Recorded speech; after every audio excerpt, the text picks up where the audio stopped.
How's it going, guys? It's Turin here, and today, guys, I'm here with another Total War Warhammer live BattleCast. In this game, we're going to play the Wood Elves against the Empire. So first, you want to get the Glady, in my opinion, and you put her on the Eagle. The reason you put her on the Eagle is because that movement speed makes all the difference. If the Empire gets like a really heavy, goon squad with Empire captains and, a Boris Todbringer chasing your, flying lord, you're really going to regret putting it on a slow dragon if they can catch you. So we're also going to get a Branch Wraith. So we're going to get the Earthblood for the healing, and then we're going to have a little bit of fun. I know you guys are kind of sick of seeing just Lore of Life, so why not mix it up and get something right in the middle? So we're going to get the Penumbral Pendulum. We're going to try and catch him with that, and we're also going to get the Melkoth's Mystifying Miasma, which isn't bad for a slowing Empire Cav. So for our main line, we're going to get a bunch of Eternal Guards with shields, which are a pretty safe pick. Good melee defense, armor piercing, anti-large. If they decide to bring any Cav in the front line for any reason, and if they do bring like great swords, I mean, hey, you have the armor piercing.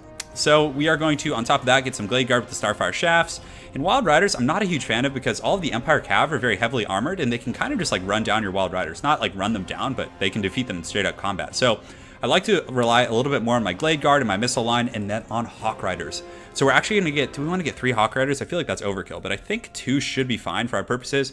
Again, we have to watch out for like the silver bullets and units like that, but as far as like countercharging their Reichsguard and their Dammgriff Knights, I think they're going to do a pretty good job for us. So do I want to get a Great Eagle? Part of me wants to get that. I don't know why. I kind of have a bit of an itch. But we're going to get some Deepwood Scouts right here. And these ones have 170 range, whereas the ones with the Swift Shiver Shards actually only have 135. So I like the ones with more range in this matchup because I want to be able to out-trade a lot of those like Empire missile units. So let's get some Eternal Guard for the back line. Let's go ahead and get 3 of those since we do have a very heavy-duty back line. And you know what? Let's mix it up a little bit and actually try some a Great Eagle. I can't remember the last time I've tried one, so maybe we'll be able to make it work. We'll find out. So good luck to my opponent, Little Heroic. It's going to be a good one. We got a Glady, we got some Hawk Riders, we got a Branch Wraith.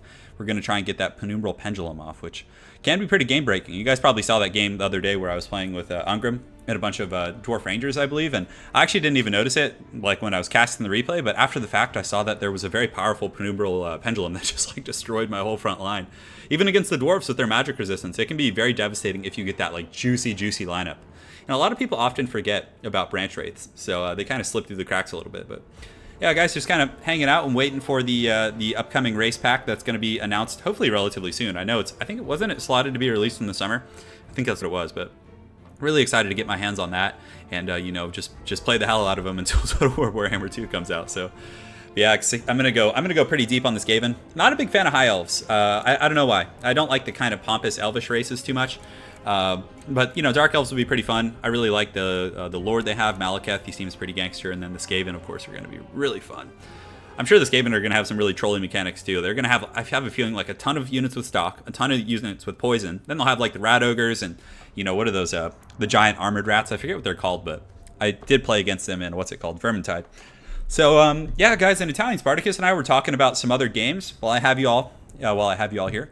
We were talking about some other games that we might want to play on the channel. So would you guys like to see, here's a few that we were thinking about: Warcraft 3, doing some quick battles on Warcraft 3, Rust, if any of you guys have ever, ever played Rust. Oh man, I need some water.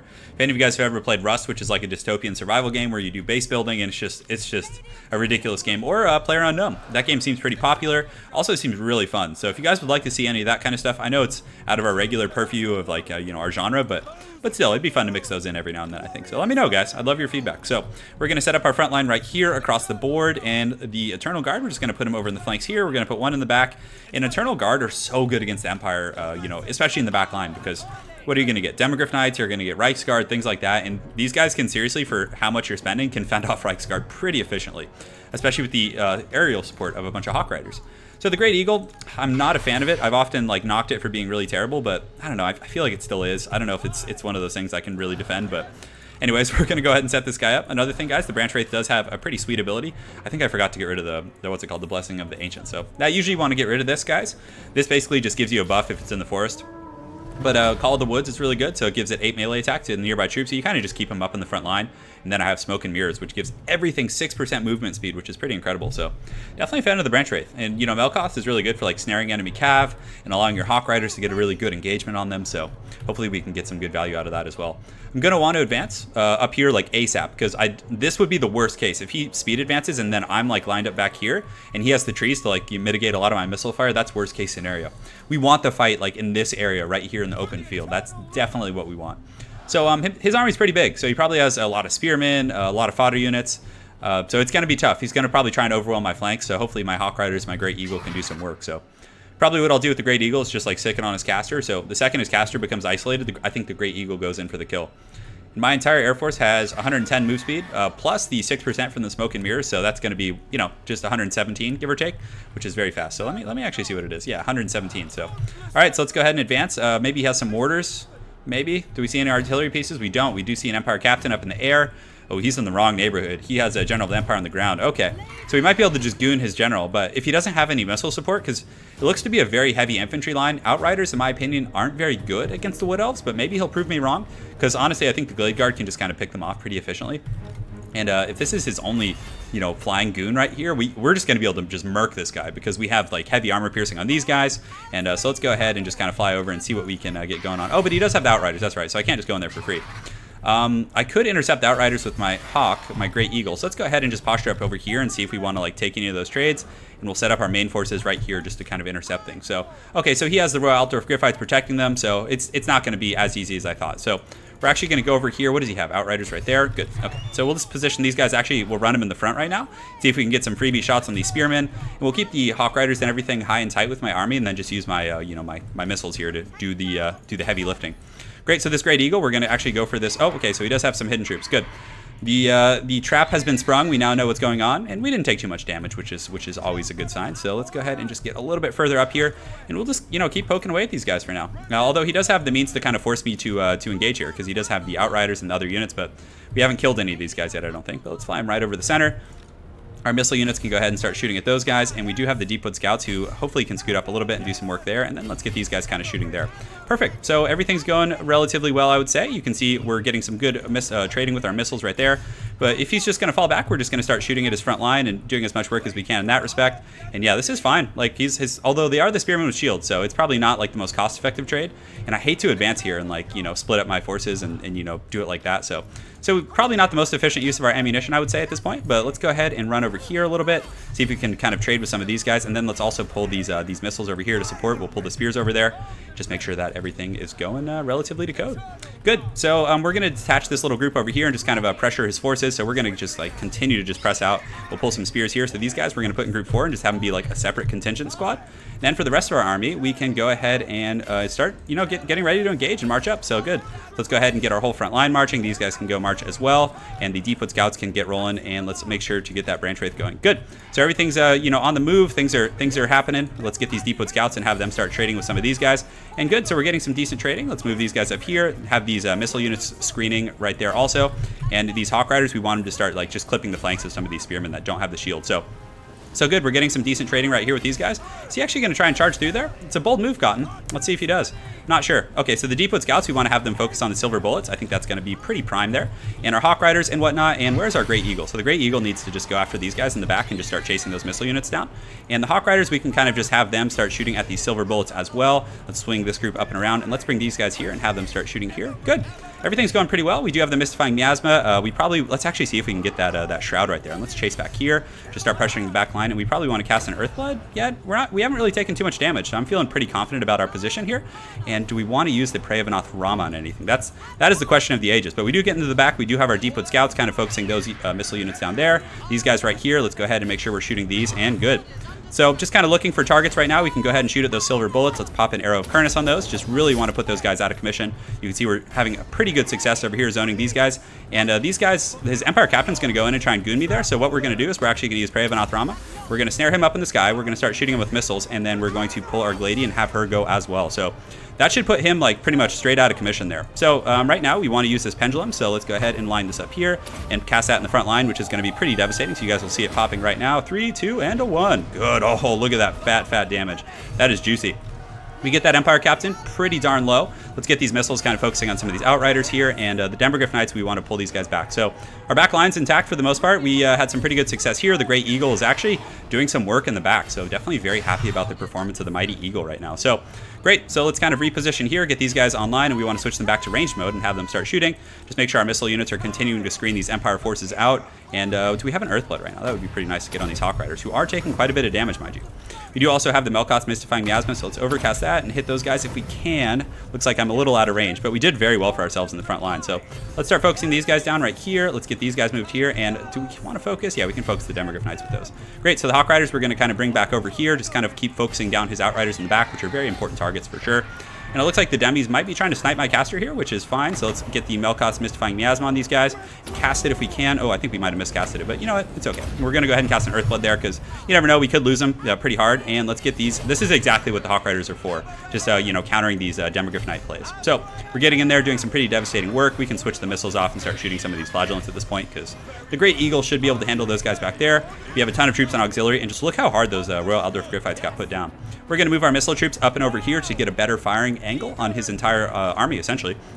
And do we have another Arrow of Kurnus? I think we do. So, okay, so great. We did some work there. We're going to pull our Glady out just to be safe. And our Hawk Riders, you know, they did their part, so we're just going to pull them out, switch them back to ranged. And do we have any missile support? We do have some infantry here that we can go ahead and push up. But it looks like our Great Eagle actually did get routed off a little bit. Balance of power is starting to tip in our favor, I would say. We're going to pop another heal on the Hawk Riders, probably. So let's get it. Yeah, let's get all these troops like together right here. We can start shooting at some of these Flagellants on the far side, and we do have this this heal, so I definitely need to get that going right here. So let's actually do it right on those flying units, which is going to be really nice because those Hawk Riders are still in decent health considering the circumstances. So we're going to switch them into melee, go finish off that Empire Captain. These guys have done a pretty good job for us. These missiles, let's posture them here and posture here and start shooting. Branch Wraith pretty much out of Winds of Magic at this point, so we might as well fight, I would say. And let's actually get this group of Glade Guard here on the back and have them start shooting the Silver Bullets, who are back online now. So we want to finish this guy off. Let's get in melee and go chase him down. At least send one group. And let's get these guys switched and have them use their remaining ammunition to finish off Homeboy over there. So we can start shooting at his Lord a little bit. We'll go ahead and pop an Arrow of Kurnus over there on the Silver Bullets, who are going to go after my Flying Goon Squad, of course. But definitely a good battle. This has been a really fun one. So we're going to pull the Glade Guard back. Don't want to let him get any optimal firing lines there. And you can see the Hawk Riders, we probably only need one group. So let's pull the other one and have them actually charge those Royal Altdorf Gryphites in the back. But I feel like the Deepwood Scouts have been doing good work. 59 kills is definitely nothing to sneeze at, guys. A lot of his line in the back is pretty tattered. You guys can see the Balance of Power is starting to go in my favor. And yeah, let's just shoot at his Lord. I mean, he's fighting the Branch Wraith. We might actually be able to get like one more Melkoth's Mystifying Miasma. So maybe we should try for that. It looks like the Empire Captain is just pretty much in the Shadow Realm at this point. So let's pull him over here, get the Hawk Riders pushing in, and man, our missile line is in good health also. So, I mean, the last thing to finish off is basically going to be like all these Flagellants. So let's go ahead and pop Melkoth's Mystifying Miasma on those guys, which is going to slow them down. And we can get our Lord coming over there to, well, probably not help out with the Flagellants, but let's send some of these spears. The Flagellants are very good against Eternal Guard. They're a pretty solid pick against those guys. So definitely like that choice for my opponent. But looks like everything is indeed shattering. His Lord is probably going to have army losses here in just a moment. If I'm not mistaken, well, he's still at 55 leadership. Bounce of Power, I suppose, isn't that bad because he does have this kind of a Goon Squad over here. So these Hawk Riders, let's send him over here to have him start shooting at some of these Flagellants, just wearing those guys down. And look at these Hawk Riders in the back just going deep on these guys. I think most everything is shattered for the most part. Yeah, he just has this Lord. So let's go ahead and pull in my Lord as well. And, you know, getting a rear charge in this General of the Empire is going to be pretty bad for his leadership. So great. So let's get these guys running in here. We'll get these missile units squaring up against those Flagellants. And let's get these guys going over here. We might as well rear charge them and just do a little bit of cycle charging. And unfortunately, I think we just send those Glade Guard in because they're so beat up. And he does have those darn Silver Bullets who keep coming back from route. So my opponent not going quietly into this good night. Not at all. So we're going to go ahead and pull some of these spears. And finally, he is starting to waver, probably due to army losses at this point. We do get a good charge there against those Flagellants. So, but yeah, guys, hopefully you enjoyed the Wood Elf play. I actually have really been enjoying them. Like, thematically, I'm not a huge fan of, like, Elves in general, but I do like the way they play. It's like, I think they're a pretty competitive faction. I mean, having Prey of Anathrama, some really versatile missile units, and Hawk Riders, I think are a super competitive unit. I used to like make fun of them all the time, but I really think that they're incredibly powerful. So let's use a fancy Arrow of Kurnus in there. Remember how abusive that Arrow of Kurnus used to be, like in the early days? It was just one of the most like degenerate things ever. So you could just like literally hide in corners of the map, and those guys were invisible, the Waystalkers, and they would just like spam it. Oh god, those were the dark times. But nothing was as bad as like the early days of Spirit Leech. That was just the most depressing stuff ever. So these Flagellants are down to about 19 models here, so we're just going to finish these bad boys off. Get in there, take them out, boys. Let's get that Branch Wraith in there for his 8 melee attack. He's kind of like a mini Thorgrim. Not as cool, obviously. Or a she. I think it's a she, isn't it? Yeah, the Branch Wraiths are she, so. Oh, we do have a Melkoth's Mystifying Miasma. Let's go ahead and pop that on these Flagellants. Yeah, guys, if there's any matchups you'd like to see as well, anyone that I'm kind of neglecting to play, please remind me, because sometimes I just get on these kicks and I just play the same factions over and over and over again. So it's always helpful when you guys kind of redirect me in that respect and kind of send me the right way. So these darn Flagellants just go down. Man, I never understand why people don't leave when there's like one Flagellant left. Well, I guess I understand. It's kind of fun to just see the ending through. But yeah, let's go ahead and take a look at the breakdown, guys, see what's going on. So good performance from the Eternal Guards. They traded well with the Spears and the Flagellants. My missile units were super MVP though. I mean, 71, 92, 55. Great Eagle did okay, finishing off some Outriders, but again, it underperformed as always. Hawk Riders were great. Very good for roaming around, just, plugging the wounds where you need to. Really like those guys. And of course, the Penumbral Pendulum in the beginning seemed pretty good as well. So well played to my opponent, Little Heroic. Look forward to seeing you again on ladder, and hopefully you guys enjoyed that live Battlecast. Have an excellent night, and take care.